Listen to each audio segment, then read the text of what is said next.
November 1882, Copper Ridge, Colorado Territory.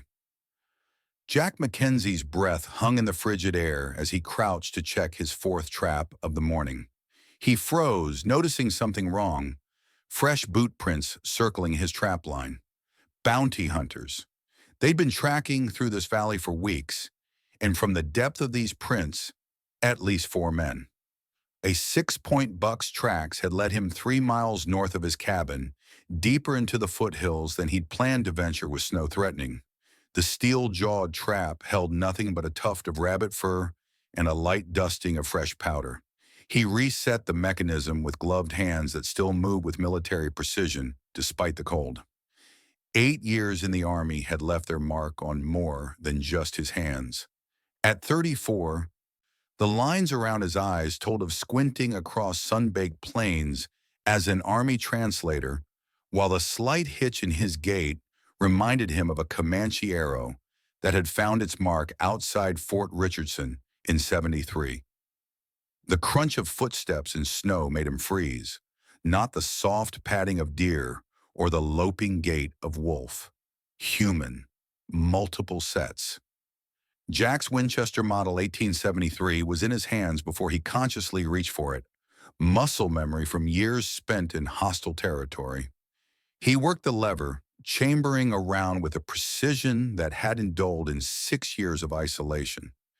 He slid behind a granite outcropping, using terrain advantage just as Captain Hawkins had drilled into the scouts. 5 figures emerged from between the pines, moving slowly through knee-deep snow. Women. No horses, no wagon. In November, this high in the Colorado Territory, that meant only one thing: trouble. His finger rested beside the trigger guard as he assessed. Apache. Their clothing, though worn and bloodstained, was unmistakable. The woman in front, black hair streaked with a single band of gray, walked with the confidence of leadership despite obvious exhaustion. Behind her, a younger woman limped badly, supported by an older one whose face was weathered like tanned leather. 2 others followed, one carrying what appeared to be wrapped bundles of possessions. 8 years translating Apache, Spanish, and Comanche for the Army had taught Jack to read people as well as he read sign. These women weren't an advance party for a war band. Their posture spoke of desperation, not aggression. Still, he'd seen cleverer traps. "Hold there," Jack called out in English, then repeated in Apache. The women stopped immediately, the leader's hand rising to halt the others. "We seek shelter," she replied in accented but clear English. "Winter comes. We have traveled 8 days." Jack studied them carefully. No weapons visible except a single skinning knife.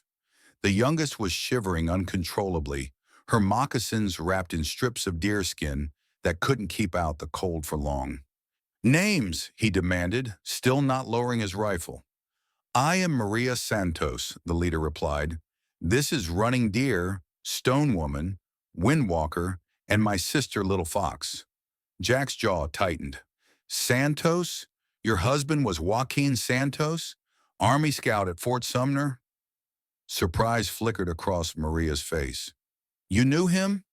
"Served with him in '74. Good man. Saved my hide at Palo Duro Canyon." Jack finally lowered his Winchester, though he kept it in hand. "What happened?" "Bounty hunters," Maria answered, her voice flat with a grief still raw. "They came 3 weeks ago, said we had no right to our land, that the reservation boundaries had changed." Her eyes hardened. "They shot the men while they slept, took everything." The words hit Jack like a physical blow. For a moment, he was back at Sand Creek, November of '64. The screams of women and children as Colorado volunteers opened fire on sleeping Cheyenne and Arapaho families. The white flag of truce fluttering uselessly above the camp. The officer shouting, "Kill them all, nits make lice." Jack had walked away that day, stripped of his sergeant's stripes, but with his soul intact. The nightmares had followed him ever since. He blinked away the memory and made his decision against all better judgment. "My cabin's 3 miles southwest. You can follow or go your own way." He turned, not waiting for a response. Behind him, he heard murmured Apache consultation, then the crunch of footsteps resuming. Jack Mackenzie, who had spent 6 years ensuring no one knew where he lived, now led 5 Apache women straight to his door. The cabin sat on a natural shelf overlooking the valley, backed by steep terrain that prevented approach from behind. Jack had chosen the location for defensibility as much as for the southern exposure that kept the worst winter winds at bay. The small barn housed 6 goats, 2 mules, and enough hay to last until spring. A smokehouse, root cellar, and workshop completed the compound. "It's not much," Jack said as they approached, "but it'll keep the snow off." Inside, the main room centered around a stone fireplace. A rough-hewn table with 6 chairs, Jack had built extras out of habit from his military days, stood opposite a kitchen area with a cast-iron stove. Shelves lined with preserved food, ammunition, and tools covered one wall. A curtained doorway led to Jack's sleeping quarters. The loft above would have to serve for his unexpected guests. Maria noticed the peculiarities of a man who'd lived alone too long. The way Jack muttered calculations under his breath, the 6 perfectly aligned cups nobody ever used, the calendar where he'd marked off each day with the same precise X. A life measured out in solitary ritual. Once the fire roared to life, Jack laid out his terms. "Anyone who stays works. I don't carry dead weight." He pointed to each area of the cabin. "Water comes from the spring behind the smokehouse. Outhouse is 50 yards down the path. Wood needs splitting. Goats need milking twice daily." Stone Woman, the eldest at 45, studied him with eyes that had seen too many broken promises. "And when the snow melts?" Jack met her gaze. "That's months away. Cross that bridge when we reach it." Running Deer, the 19-year-old with the injured leg, sat close to the fire, her face tight with pain. Jack retrieved a wooden box from a shelf and knelt beside her. "Army medical kit. Let me see." She hesitated, looking to Maria, who nodded. The wound was a deep gash, showing early signs of infection. "How'd this happen?" Jack asked as he cleaned the wound with whiskey, making the girl wince. "Broken wagon wheel," Maria answered. 2 days ago." Jack bandaged the leg with practiced efficiency. "She knows plants," Maria added, gesturing to Running Deer. "Healing plants. She was apprenticed to our medicine woman." "That right?" Jack raised an eyebrow at the girl. "Well, come spring, we'll see what grows around here that's useful. For now, stay off it as much as possible." That night, after showing the women to the loft and retreating to his own room, Jack sat on his bed, Colt revolver across his knees, and questioned his sanity. In 6 years, he'd spoken perhaps 50 words to other humans, all of them traders or trappers passing through. Now 5 Apache women slept under his roof, and the peaceful isolation he'd built was shattered. Yet something else stirred beneath his unease, a forgotten sense of purpose. He picked up the dog-eared photograph he kept hidden in his ammunition box. 3 young Army scouts, himself in the middle, Joaquin Santos on the right. The third man, Thomas Blackwater, had died at Palo Duro. Jack traced the image with a callous finger. "Guess I'm keeping my promise after all, brothers," he whispered to the empty room. By the end of the first week, routines emerged. Windwalker, 35 and skilled with needle and leather, repaired clothing and gear with remarkable precision. Little Fox, Maria's 22-year-old sister, took to cooking and caring for the goats with natural affinity.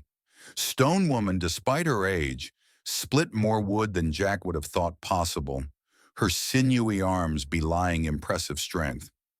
Maria proved herself a quick study at everything Jack demonstrated, from maintaining the Winchester to smoking venison.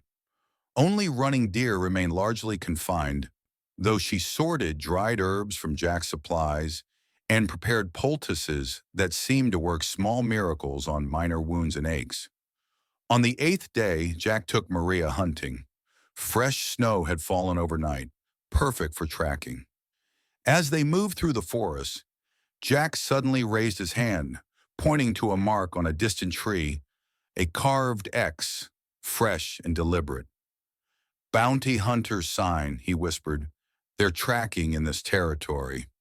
Maria's hand instinctively tightened on her borrowed rifle. "The same ones?" "Maybe. Stay alert." They moved with greater caution, following deer sign through a stand of aspens.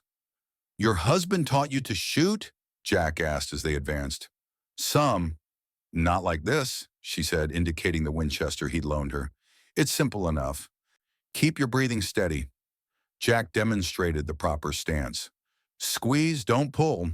When using this Winchester, remember she'll fire true at 200 yards, but you need to adjust for drop at distance. Like this."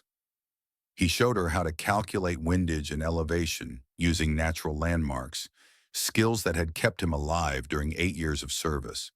They stalked in silence for nearly an hour before Jack spotted the buck. A six-pointer, probably the same one he'd tracked days earlier. He motioned Maria forward. "Shoulder or neck," he whispered. "Either will drop him clean." Maria sighted down the barrel, her form naturally correct. The rifle cracked once, and the buck collapsed. "Good shot," Jack nodded, genuinely impressed. As they dressed the kill, Maria spoke softly. "My husband said you were different, that you saw us as people, not just Indians to be used and discarded." Jack's hand stilled momentarily. "Joaquin said that?" "He said you refused orders at Sand Creek, that you walked away." Jack resumed his work, knife-slicing precise lines through hide. "Wasn't orders, was murder.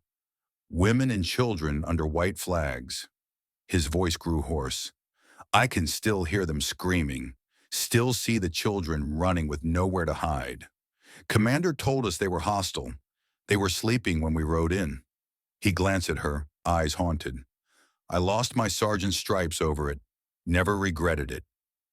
They hauled the dressed deer back to the cabin in comfortable silence, something shifting imperceptibly between them. Behind them, neither noticed a single set of tracks crossing their path. Boots heading toward Alamosa. Sheriff Tom Bradley from Alamosa arrived unannounced 2 days later, his bay gelding blowing steam in the cold air. Jack met him in the yard, casually positioning himself between the lawman and the cabin door. "Mackenzie," Bradley nodded, not dismounting.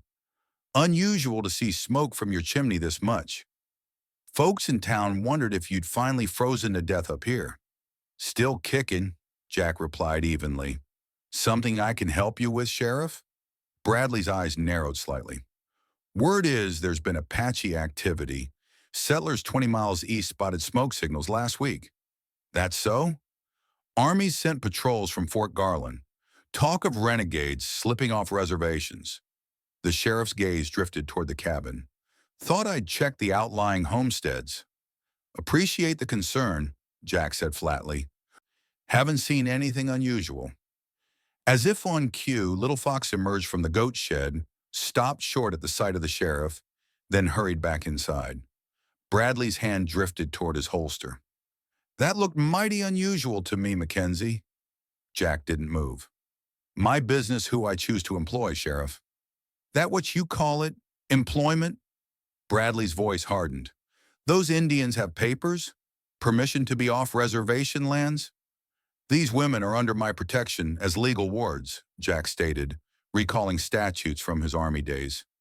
"Federal Indian Appropriation Act of 1871 allows for private citizens to sponsor Native Americans transitioning to civilized life."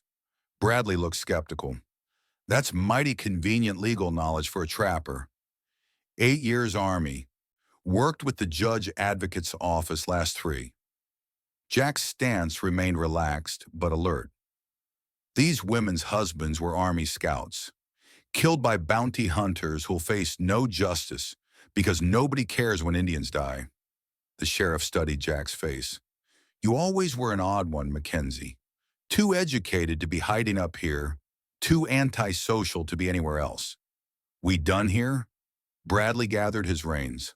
For now, but I'll be back if there's trouble. And Mackenzie, he paused. Deputy Marshal Carson's got different ideas about Indians than I do. He's been looking for any excuse to ride up here. Word is, he was at Sand Creek, too. Jack's blood ran cold.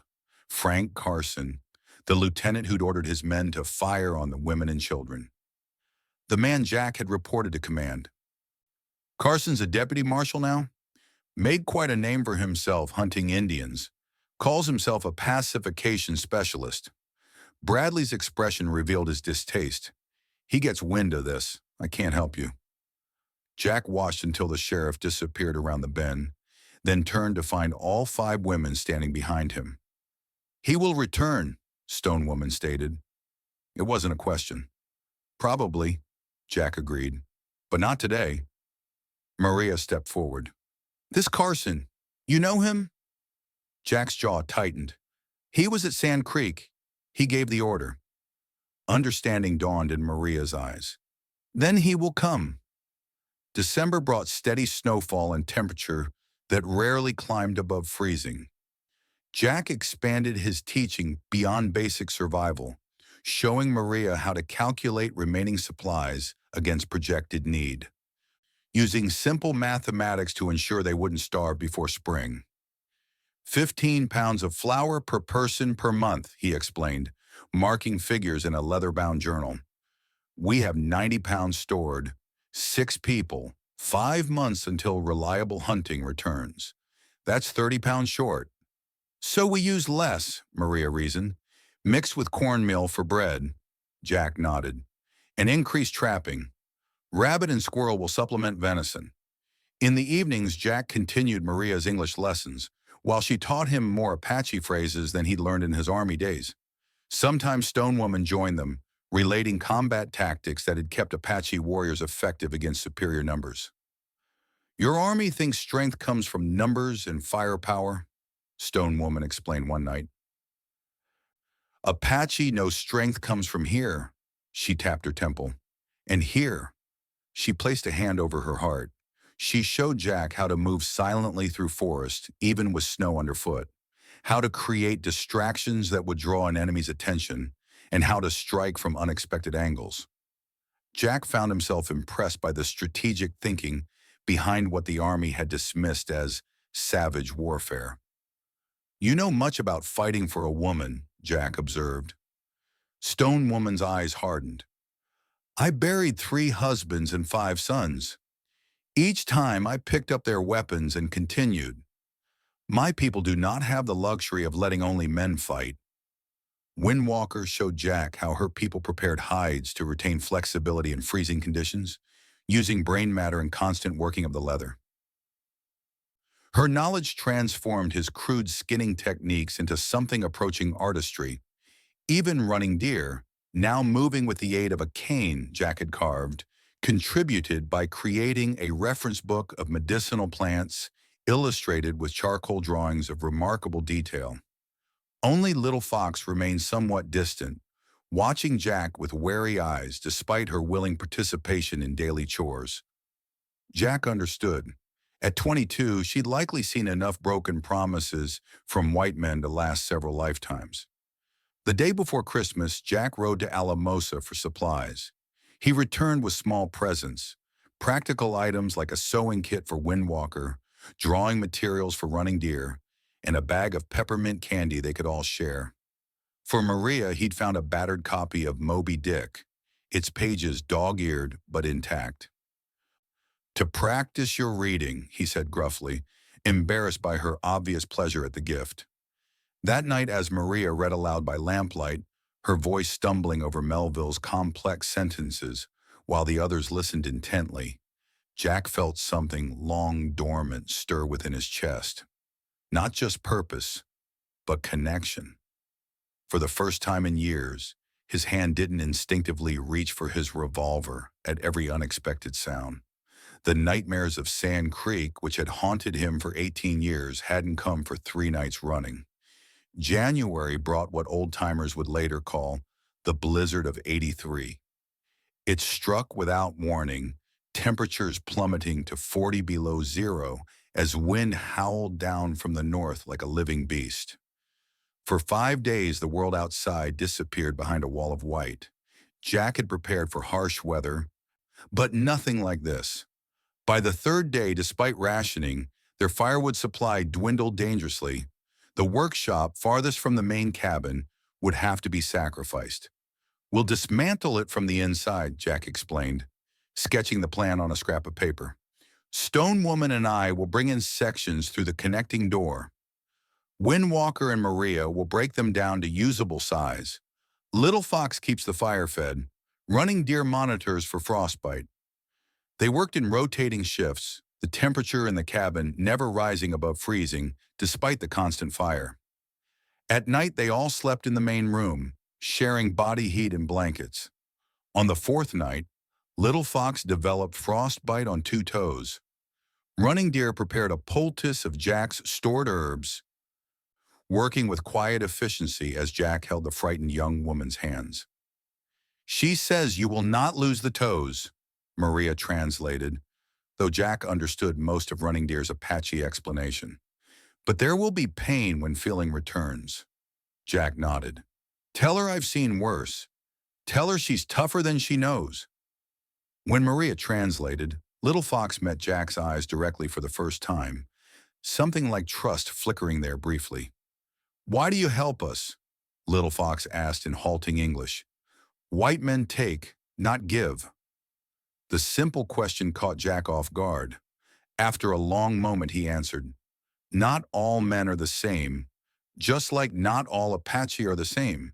Some only know how to destroy, others know how to build." He gestured to the cabin around them. "This is building." Little Fox considered this, then nodded slowly. The storm broke on the 6th day, leaving behind 4-foot drifts and a crystalline stillness. Jack dug paths to the barn and smokehouse, relieved to find the animals alive if hungry. The workshop was half dismantled, but it had kept them from freezing. That afternoon, Jack spotted riders approaching, 4 men on horseback, breaking trail through virgin snow. "Get inside," he ordered the women who had joined him in the yard. "All of you." Maria lingered. "Who comes?" "No one good," Jack replied, recognizing Deputy Marshal Frank Carson's distinctive black coat, even at a distance. "Maria, listen carefully. There's a compartment beneath the root cellar, stone slab that slides back. If this goes badly, take the others there." Her eyes widened. "You knew this day might come." "I've known it since you arrived," Jack said quietly. "Now go inside." Carson and his 3 companions, hard-faced men with the look of hired guns rather than lawmen, reined in 20 yards from the cabin. Jack stood on the porch, Winchester held casually across his body. "That's far enough, Carson." The deputy marshal smiled without warmth. "Jack Mackenzie, the sergeant who couldn't follow orders. Heard rumors you gone native up here. Seems they weren't exaggerated. State your business and move on. Storms left the trails dangerous." Carson withdrew a folded paper from his coat. "Got a warrant for the arrest of 5 Apache women, illegally absent from their designated reservation. Also charges for one Jack Mackenzie, harboring fugitive Indians and obstruction of federal authorities." "Those charges won't stick," Jack replied evenly. "These women are legal wards under the Indian Appropriation Act. Their husbands were Army scouts, killed while in service." Carson laughed. "Save it for the judge, if you make it to trial." He nodded to his companions. "Search the premises. Bring the squaws out." Jack raised his Winchester to shoulder height. "No one's searching anything. That warrant's as fake as your badge, Carson. Sheriff Bradley confirmed you've been suspended pending investigation for executing prisoners at Fort Sumner." Carson's face darkened. "Bradley talks too much.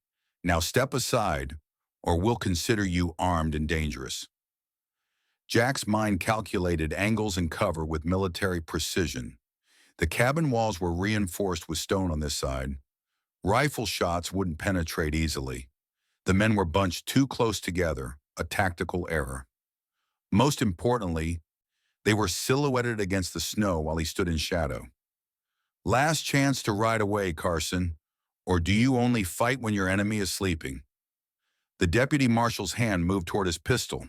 Jack fired first, the Winchester's report shattering the winter stillness. His aim was perfect. The bullet struck Carson's shoulder, spinning him backward off his horse as the other men scattered, diving for cover behind a woodpile and water trough. Jack ducked inside the cabin, bolting the heavy door. "Get to the root cellar," he ordered, grabbing his Sharps buffalo rifle from its rack. The heavy gun could punch through cover the Winchester couldn't touch. Its 50 caliber round, capable of dropping a buffalo at 600 yards or penetrating 3 inches of hardwood. To his surprise, Stone Woman stood beside him with his Colt revolver. "I will fight," she stated simply. From the window, Windwalker called out in Apache. Jack understood enough. 2 men circling toward the barn, one still behind the trough. "Maria, take the others below," Jack commanded. "Stone Woman, watch the back window. They'll try to flush us out." A shot splintered the window frame, sending glass shards across the floor. Jack positioned himself carefully, calculating distance and windage by second nature. Using the Sharp's longer range, he targeted the man behind the trough. The heavy rifle boomed, and the water trough erupted in splinters. A cry of pain followed. Stone Woman fired twice through the back window, her aim surprisingly accurate. "One down," she reported calmly. "Apache women learn to shoot when the men are away." Outside, the remaining men called to each other, their confidence clearly shaken. Jack recognized the changing dynamics of the fight. Attackers needed momentum. Defenders only needed resolve. "We can wait them out," he told Stone Woman. "They're exposed. Temperatures dropping again." A sudden crash from the barn was followed by smoke rising into the winter air. "Or they could burn us out," Jack amended grimly. Stone Woman's weathered face showed no fear. "There is another way," she said, pointing upward.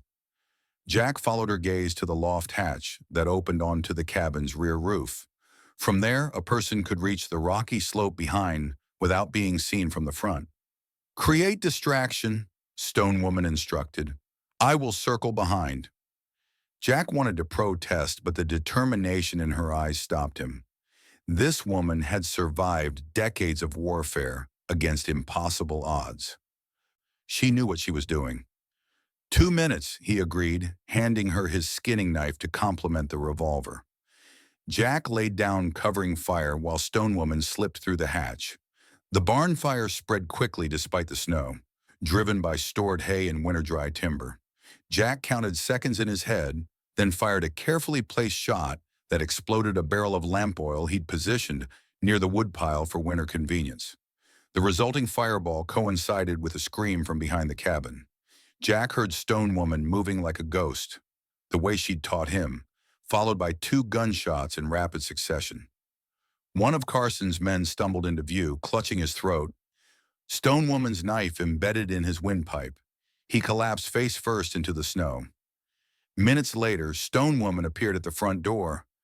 Blood splattered across her buckskins, but none of it apparently hers. "It is finished," she stated. "The Apache shadow walk. They never saw me coming." Jack surveyed the scene from the doorway. 3 bodies lay in the snow.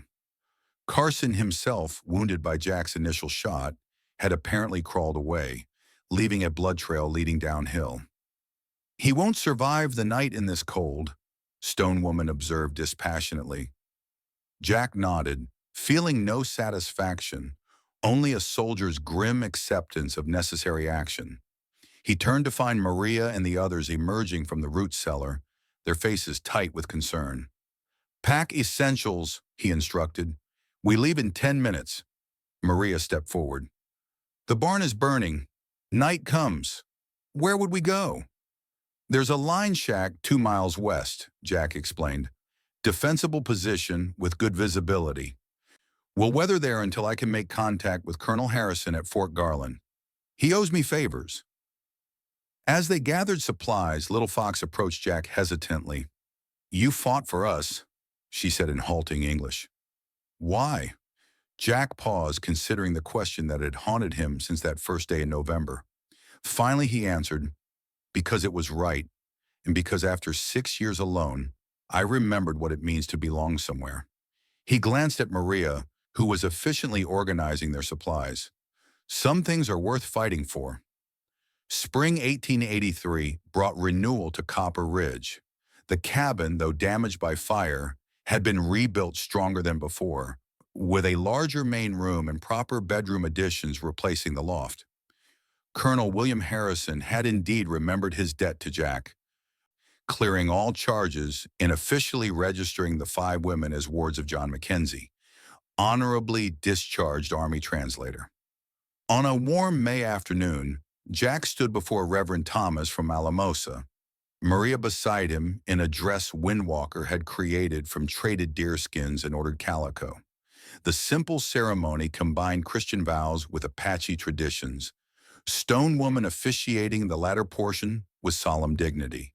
Sheriff Bradley attended, along with a handful of traders who'd known Jack over the years. More surprising were the representatives from 3 nearby homesteads, cautiously accepting the invitation after Running Deer had used her healing knowledge to save a child suffering from fever. Never thought I'd see the day, Bradley commented, watching the unlikely gathering. These folks wouldn't give an Indian the time of day 6 months ago. People can learn, Jack replied. When you save their children, they tend to listen. By autumn, the newly established Copper Ridge Ranch had begun to prosper. Windwalker's craftsmanship attracted buyers from as far as Denver. Running Deer's reputation as a healer grew, bringing a steady stream of patients willing to try Indian remedies when conventional medicine failed. Stone Woman improbably began training local militiamen in defensive tactics, her knowledge respected despite initial prejudice. Jack and Maria expanded operations, adding cattle to their goats and establishing a regular trade route to Alamosa. Little Fox discovered a talent for horsemanship, breaking and training stock that fetched premium prices. 5 years later, the Mackenzie family had grown to include 3 children, 2 boys and a girl, all carrying both Apache and Scottish names. The ranch employed 8 hands, including 2 Apache men, who had found their way to the growing haven at Copper Ridge. Young Thomas Mackenzie, their eldest at 4, embodied the bridge between worlds his parents had built. With his mother's dark eyes and his father's stubborn jaw, he moved effortlessly between Apache and English, already showing skill with both his father's tools and his mother's traditions. When asked what he wanted to be, he always answered the same: a builder like my father. On winter evenings, Jack still read with Maria by lamplight, her English now fluent enough to enjoy even Melville's complex prose. Sometimes they would step outside to watch the stars wheel overhead, the lights of neighboring homesteads twinkling in the distance, where once there had been only wilderness. Did you ever think it would become this? Maria asked one such night, their breath clouding in the cold air. Jack considered the journey from that November day, when 5 desperate women had appeared in the snow. No, he admitted, I was just trying to survive the winter. Maria smiled, leaning against his shoulder. Sometimes the family you choose is stronger than the one you're born into. Jack nodded, thinking of the unlikely bonds forged in hardship and strengthened through shared purpose. He had found something at Copper Ridge he never found in the Army or his years of solitude. Not just survival, but a life worth living, and more importantly, skills and values worth passing on to the next generation. Sheriff Bradley had told him last month that 3 other ranchers in the territory had taken in Apache families as wards. The world was changing, slowly but surely, one family at a time. The last winter at Copper Ridge hadn't been an ending, after all, but a beginning.